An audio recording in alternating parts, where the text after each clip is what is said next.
നമസ്കാരം. സർക്കാരുമായി ബന്ധപ്പെട്ട അറിയിപ്പുകൾക്കും മറ്റു വാർത്തകൾക്കും വേണ്ടി ഈ ചാനൽ സബ്സ്ക്രൈബ് ചെയ്യാനും തൊട്ടടുത്ത ബെല്ലൈക്കൺ എനേബിൾ ചെയ്യാനും മറക്കാതിരിക്കുക. ക്ഷേമ പെൻഷൻ 3000 രൂപയാക്കി വർദ്ധിപ്പിക്കുന്നതിൽ കാലതാമസമുണ്ടാക്കില്ലെന്ന് മുഖ്യമന്ത്രി വി.ഡി. സതീശൻ നിയമസഭയിൽ അറിയിച്ചു. ജനങ്ങൾക്ക് നൽകിയ വാഗ്ദാനം പെട്ടെന്ന് തന്നെ നടപ്പാക്കുമെന്നും മുടങ്ങാതെ പെൻഷൻ നൽകാൻ എല്ലാ നടപടിയും സ്വീകരിക്കുമെന്നും അദ്ദേഹം പറഞ്ഞു. നിയമസഭയിലെ ചോദ്യോത്തരവേളയിൽ സംസാരിക്കുകയായിരുന്നു അദ്ദേഹം.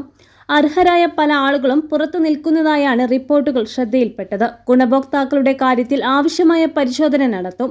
ലോസ് ആഞ്ചലസിലുള്ളയാൾ വിളിച്ച് തനിക്ക് പെൻഷൻ കിട്ടിയില്ലെന്ന് പറഞ്ഞതായി ഉദ്യോഗസ്ഥൻ കഴിഞ്ഞ ദിവസം അറിയിക്കുകയുണ്ടായി. അർഹരായ ചിലർ പട്ടികക്ക് പുറത്തും അനർഹർ പട്ടികക്കകത്തുമാണ് ഉള്ളത് എന്നും പരിശോധിക്കും.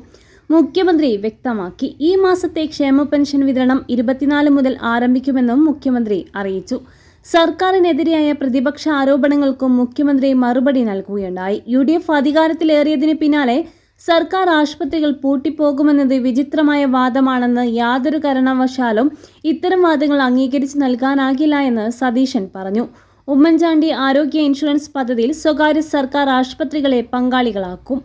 സർക്കാർ എത്ര തുക പ്രീമിയമായി അടക്കുമെന്നത് കരാറിൽ ഏർപ്പെടുമ്പോഴാണ് തീരുമാനിക്കുന്നത്. പുതിയ സർക്കാർ അധികാരത്തിലേറിയിട്ട് 2 മാസമല്ലേ ആയുള്ളൂ എന്നും ഈ ചുരുങ്ങിയ സമയത്തിനുള്ളിൽ തന്നെ 2 ഇന്ദിരാ ഗ്യാരണ്ടി നടപ്പിലാക്കി.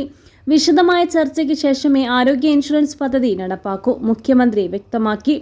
KSRTCയിലെ സ്ത്രീ സൗജന്യ യാത്രാ പദ്ധതിക്കെതിരെയായ ആരോപണങ്ങളിലും മുഖ്യമന്ത്രി മറുപടി നൽകുകയുണ്ടായി. സംസ്ഥാനത്തെ ഓർഡിനറി ബസ്സുകൾ ഫാസ്റ്റാക്കി മാറ്റുന്ന പ്രതിപക്ഷത്തിന്റെ ആരോപണം കള്ള പ്രചാരണമാണെന്നും വിഷയം പ്രതിപക്ഷ MLA നിയമസഭയിൽ ഉന്നയിച്ചതിൽ പ്രതിഷേധം അറിയിക്കുന്നു എന്നും സതീശൻ പറഞ്ഞു. പ്രദീപ് MLAയുടെ ചോദ്യത്തിനാണ് മുഖ്യമന്ത്രി മറുപടി നൽകിയത്. അതേസമയം ഓർഡിനറി ഫാസ്റ്റാക്കി മാറ്റിയ ഏതെങ്കിലും സംഭവമുണ്ടെങ്കിൽ എഴുതി തരണമെന്നും പരിശോധിക്കാമെന്നും പ്രദീപിന് ഗതാഗത മന്ത്രി CP ജോൺ മറുപടി നൽകി.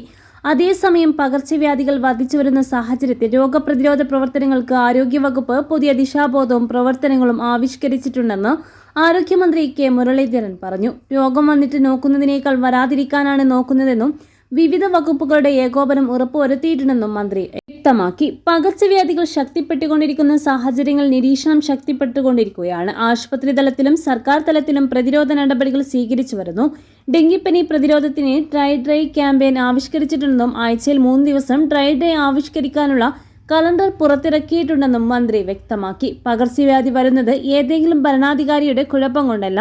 UDF സർക്കാരിന്റെ ആദ്യ മാസം ഭരണതർക്കങ്ങളും മറ്റും മാത്രമാണ് നടന്നതെന്നും മുഹമ്മദ് റിയാസ് MLA തിരിച്ചടിച്ചു.